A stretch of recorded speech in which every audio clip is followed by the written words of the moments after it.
With the recent focus on the culpability of Anthony Fauci in the COVID-19 government misinformation and mandates that had no scientific basis, I decided to revisit my analyses of the data.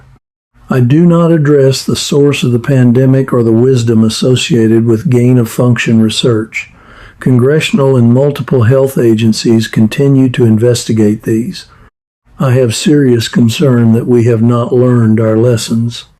During the height of the COVID pandemic, I began to seriously question the government mandates that so disrupted society and caused so much personal, economic, and psychological damage.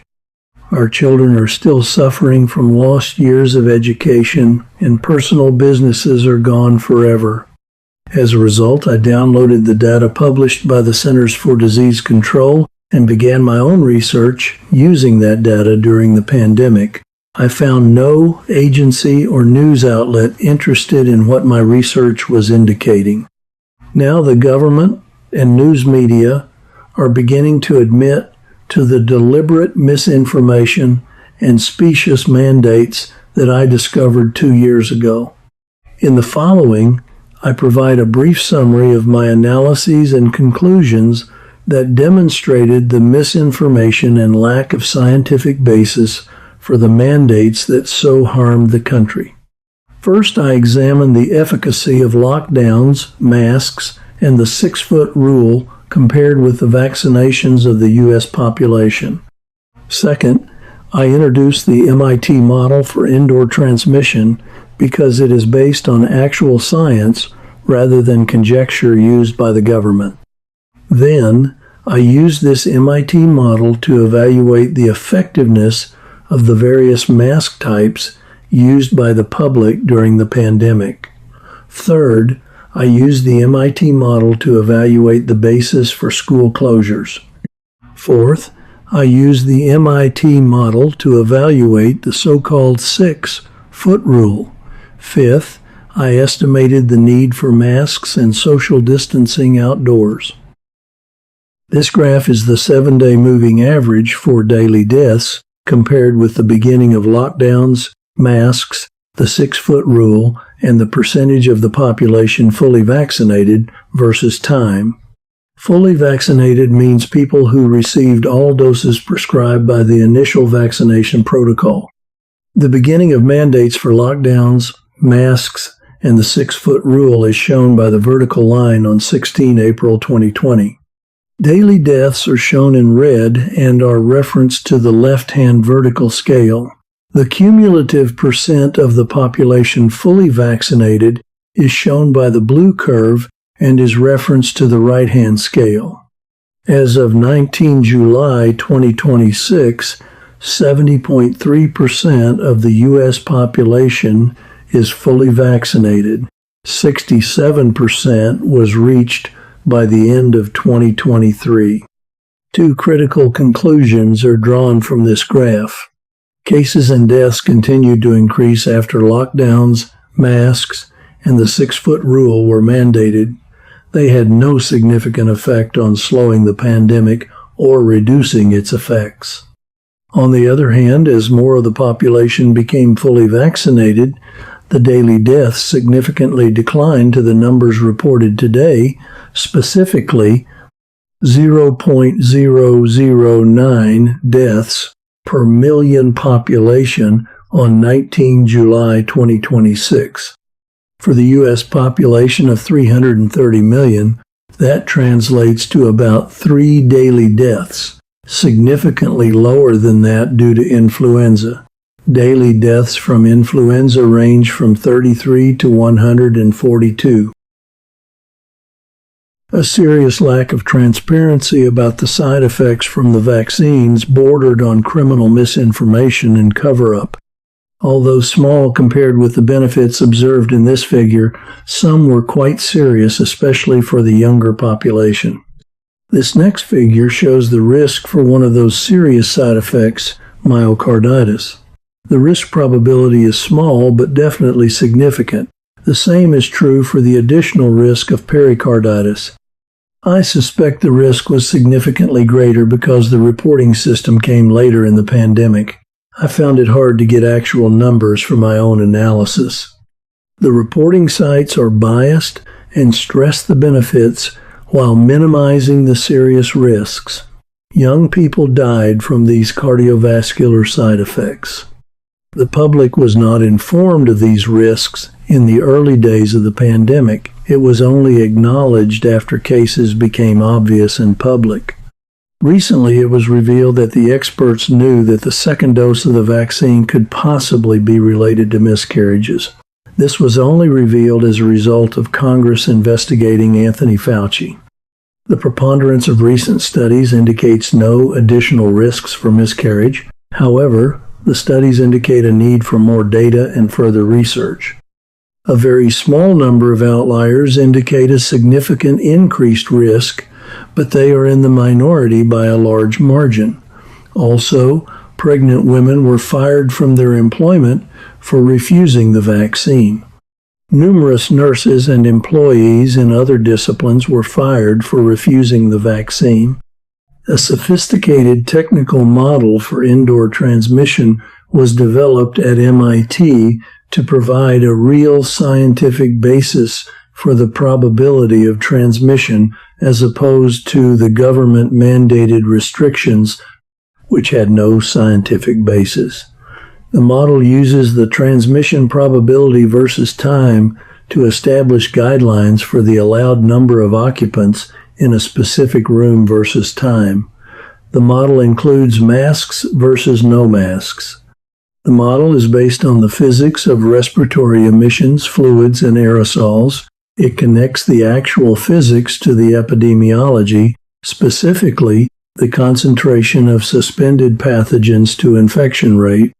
Here's an illustrative graph of the general model characteristics. Below the blue curve is safe for no masks.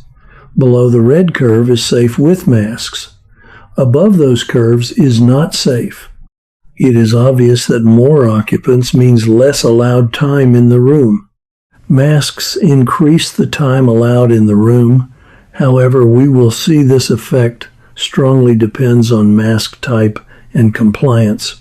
That is to say, fit, coverage, and diligence of the wearer. Actual numerical results depend on many factors in the model, including room dimensions, air exchange rate in the HVAC system of the room, relative humidity in the room, mean breathing flow rate of the occupants, that is to say, resting, singing, exertion, etc., level of infection of the exhaled air, effective aerosol radius of the pathogen, mask type, and mask compliance, as well as other physical parameters. This model is used in the following slides to evaluate specific mask types, risks to children in a typical classroom, the 6-foot rule, and the risk of transmission outdoors. Here is the MIT indoor guideline for various mask types used by the public and professionals during the pandemic. A typical business area with cubicles is used for this example. I used 30 8x8 square foot cubicles. For this example, I used a risk of transmission of only 1%. This and the room size are only for illustrative purposes to show the relative effectiveness of the various mask types. Data for mask efficiency for each type of mask was obtained from a publication by the American Institute of Physics, specifically the Physics of Fluids subgroup. From the AIP results, I used 90% compliance for the KN95 and N95 masks because individuals wearing those tended to be much more diligent than the average public. This yielded approximately a 14% transmission for these masks. To match the published effectiveness of surgical and cloth masks, I used a compliance of 63%. To get a total transmission of around 70% for these masks. I observed a preponderance of people not even covering their noses. Most adults and children were not careful about the fit of their masks. Even physicians and medical professionals wore poorly fitting and ineffective surgical masks.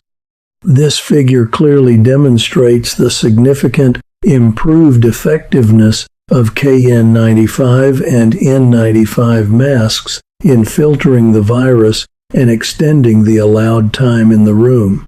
Note, even with masks and compliance, there is still a limit on occupancy versus time in the room. Since this occupancy versus time was never a factor in the mandate, masks had no significant effect on reducing the pandemic. Their negative psychological impact on the population, especially children, greatly outweighed any benefit.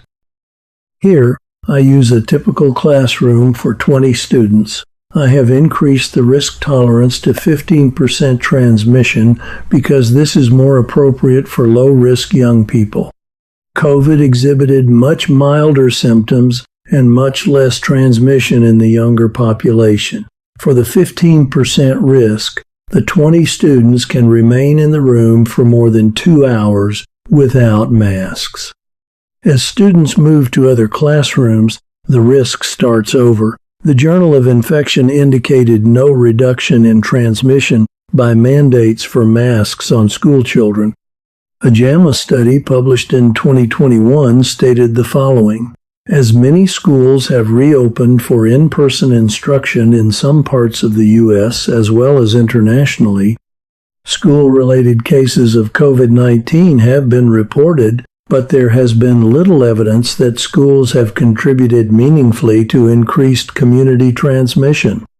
This and the much lower symptoms in children are the reasons that the draconian measure of canceling schools was severe overkill and caused so much damage to school-age children.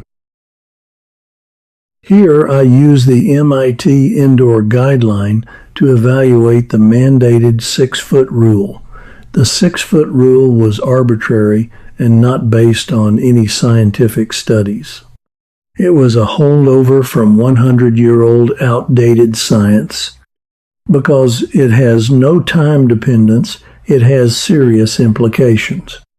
The graph compares the 6-foot rule with the MIT model for an example room with an assumed low 0.1% probability of infection of others by one infected person in the room. In this example, the 6-foot rule allows a maximum of 51 people in the room for an indefinite period of time. Because the 6-foot rule has no time dependence, it is overkill at short times and dangerously ineffective at later times, independent of wearing high-efficiency masks with high compliance. This resulted in overconfidence in masks and the 6-foot rule by the public and even professionals. Remember, points above the MIT curve are not safe situations, yet the 6-foot rule does not recognize this hazard. Because the lack of transparency and science behind the mandates, people were led to believe that the virus was in the air everywhere. In some states, people reported neighbors to the authorities for being outside without masks and social distancing. This graph shows the MIT model approximating the risk of transmission for 2 outdoor examples. Even for an extremely low risk of transmission of 0.1%, people could remain in these settings for tens of hours.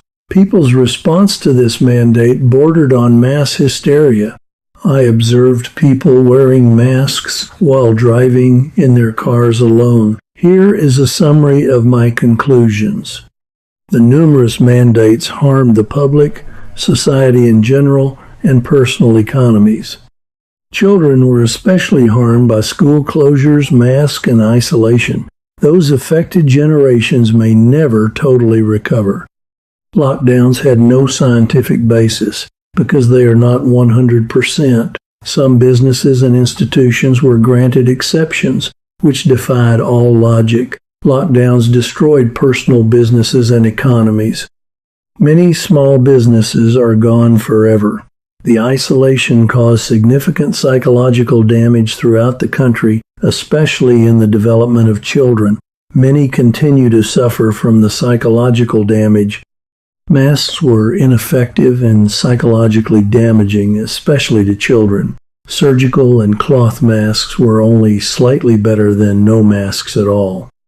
Only N95 and KN95 masks provided significant protection, but only if worn with high compliance, that is to say, excellent fitting and total coverage. Most of the public did not come close to high compliance. Even physicians and medical workers wore high-transmission surgical masks with very low compliance. Children could have remained in a typical classroom without masks for more than 2 hours, with only a 15% risk of transmission. Also, there was no scientific basis for wearing masks outdoors. The 6-foot rule had absolutely no scientific basis and was dangerously ineffective at later times. There was a significant lack of transparency concerning the COVID vaccines. They did not prevent reinfection and further transmission, as first claimed by the government. They did reduce the death rate as more of the population became fully vaccinated. However, there were significant side effects, including serious cardiovascular problems, especially in the younger population. This information was never made available to the public. Like all vaccines, they are not 100% effective. Their effectiveness was in the range of 90+%, but only for reducing serious effects of the virus, including death. Because of the risks of serious side effects, each individual should do their own risk-benefit evaluation to determine their personal vaccination plan. It should not be a universal mandate. Unfortunately, vaccines were mandated, which caused significant loss of employment and stigma. Our military suffered significantly from a lack of personnel as a result. There is an important lesson here. If you want a glimpse of what living under communism is like, the mandates during the pandemic are good examples. Simply recall what life was like as a result of the mandates. We still suffer from the psychological damage of isolation and mask mandates. Critical medical care was delayed. That contributed to increased mortality from serious medical conditions like cancer and severe cardiovascular illness. People were encouraged to report on their neighbors for not following the mandates. This was very threatening to a free society. It was reminiscent of life in the Soviet Union and East Germany during the Cold War. There is a real danger of relying on the government for security and giving up freedom for some of that security. Our founding fathers would have considered this anathema. I sincerely hope our governments and the so-called experts do not abuse their power next time.